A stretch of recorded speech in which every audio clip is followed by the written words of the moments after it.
սահմանին կրակոց չկա միֆը կամ հեքիաթը, կներես մենք 18-ին էլ ենք լսել, հիշում եք, գնաց եկավ Ալիև այդ Դուշանբեում Սիլիբիլի արին, եկան ասին չի կրակում ուղիղ գիծ ենք հաստատել, նա կառուցողական է,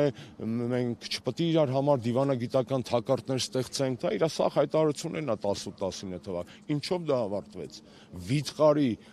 հրեշավոր պատերազմով, զոհերով, որոնց սպիները առ այսօր ոչ միայն իրենց ծանողների ընտանիքների, այլ նաև նորմալ հայի մոտ այդ սպիները չի կարող, այդ վերքերը սպիացած չեն։ Խաղաղություն կարելի է կոչել այն ինչ որ կատարվում է ծայրահեղ հիվանդագին երևակայության կամ ծայրաստիճան անբարոյականության պարագայում կամ հիվանդ պետք է լինես, որ այս ամեն ինչ խաղաղություն համարես, կամ կատարյալ անբարոյական, որովհետև այն սիրավեպը, որ իրանք փորձում են հիմա դրսում բեմադրել, չէ, Արմենն ու բանը Հիկմետը, Ռոմեո եւ Ջուլիետա, դա իրականում սիրավեպ չի, դա Շեքսպիր չի, դա Մարկիզ դե Սադա, դա սադոմազոխիզմ